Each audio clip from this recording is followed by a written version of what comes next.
ciao a tutti come state طلاب الصف الاول الثانوي، ازيكم عاملين ايه؟ النهارده باذن ربنا هنحل مع بعض تقييم الاسبوع الثالث.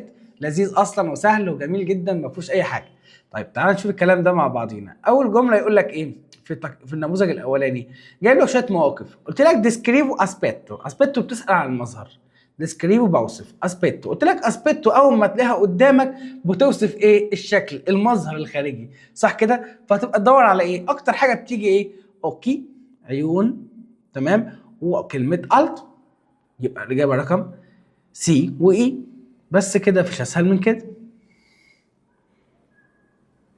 لكن الباقيين ما لهمش علاقه بالقصه. جمله 2 يقول لك عادل يكون سيمباتيكو. يعني ايه سيمباتيكو؟ ظريف. الجرو يكون ايه؟ مرح. ظريف ومرح، ده كده بوصف ايه؟ الكاركتر بتاعته، الشخصيه، صح؟ فالشخصيه اللي هي الكاركتر بوصف الشخصيه بتاعته، فتبقى دي رقم بي. ايه تاني؟ وديسكريفو التو، بوصف التو. طيب بعد كده عندي سؤال الايميل، ده بقى في اللذيذ منه. تعال نحله كده مع بعض.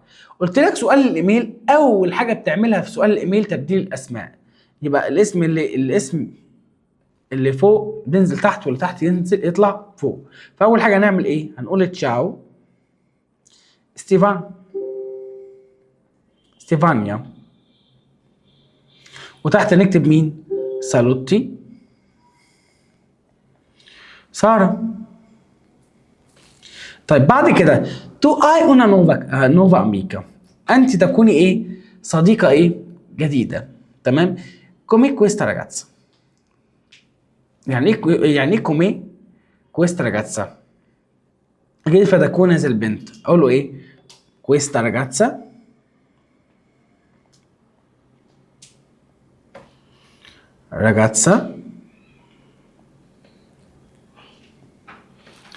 ايه تكون مثلا اقول عليها بيلا،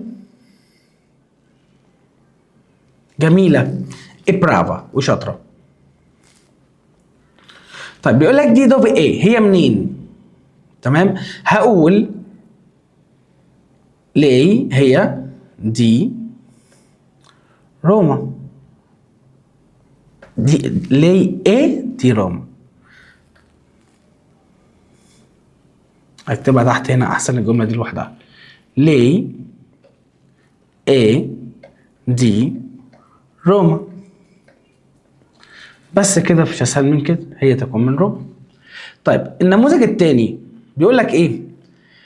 بوصف الميو كاركتر، شخصيتي. يبقى هقول ايه؟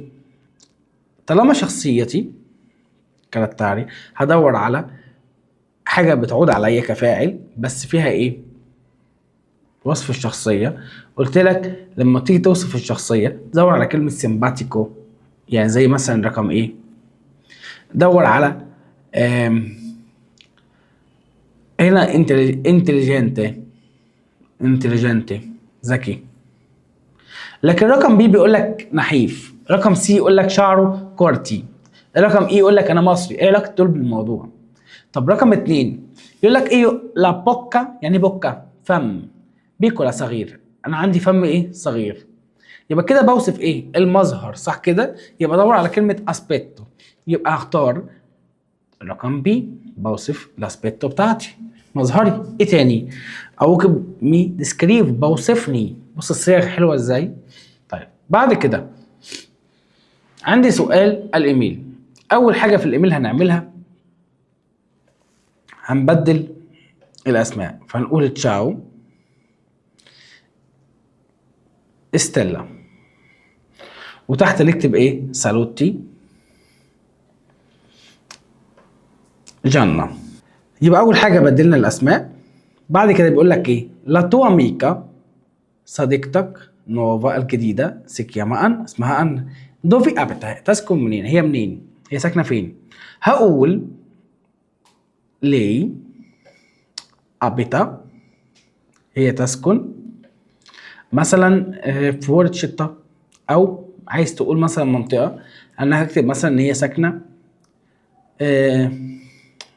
اباري، ساكنه في باري مثلا. طب دي دوفي ايه؟ هي منين؟ هي ساكنه في باري، تمام. بس هي منين؟ هقول له ليه ايه تكون دي بري، هي من بري، ساكنه ببري وهي من بري، انا حر. طب واحد مش عايز يكتب لي بري مثلا، عايز يكتب اي حاجه تانية، هقول له هي ساكنه فورتشيتا، خارج المدينه. صح، عادي ما عنديش مشكله. ممكن واحد يقول لك لا انا عايز اكتبها ان هي ساكنه مثلا في القاهره، اقول له على الكايرو. اي حاجه تعجبك. طيب عندي النموذج الثالث. بيقول لك في النموذج الثالث أليسيا عندها اوكي، اوكي يعني عيون، فيردي خضراء. تمام، يبقى انا كده بوصف ايه؟ شكلها، صح كده؟ المظهر، الاسبيتو بتاعها، صح كده؟ يبقى بوصف ايه؟ ديسكريبو ايه؟ الاسبيتو.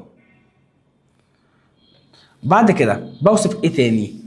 قال لك بوصف كمان كيف، بوصف ايه؟ بيرسونا، بوصف شخص، يبقى الاجابه رقم ايه وسي. طب جمله اتنين بيقول لك بتوصفني، بوصفني، يبقى هقول ايه؟ انا مثلا جنتيلي، تمام. هنا بيقول لك بدرس ايطالي، انا ماليش علاقه بالقصه، بفضل ايطالي، بفضل دراسه الايطالي، ماليش علاقه بالقصه.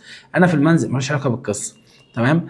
قال لك انا اذهب ايه؟ اسكولا مع باولو، ماليش علاقه بالقصه، لكن الاجابه كده هتبقى رقم سي ورقم اي. طيب عندي بعد كده سؤال الايميل. اول خطوه هنبدل الاسماء، يبقى تشاو، سميره، باتشي، سلمى. طيب يقول لك كم سكياما، اسمها ايه؟ هقول له سكياما، اسمها مثلا ماري. السؤال الثاني كلا فورابا تعمل ايه؟ هقول له فا ليه هي تعمل مثلا الاركتيت، مهندس معماري. اركتيت مهندس ايه؟ معماري. واحد يقول لي طب انا هكتب معلمه، انسينيانت مثلا، اي حاجه، اي مهنه وخلاص. ده كان بالنسبه لسؤال الايميل. ده بالنسبه للثلاث نماذج بتوع النموذج الاسبوع الثالث.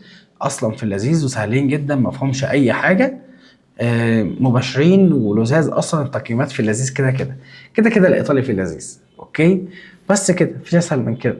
نشوفك على خير في تقييم الرابع باذن الله. تشاو.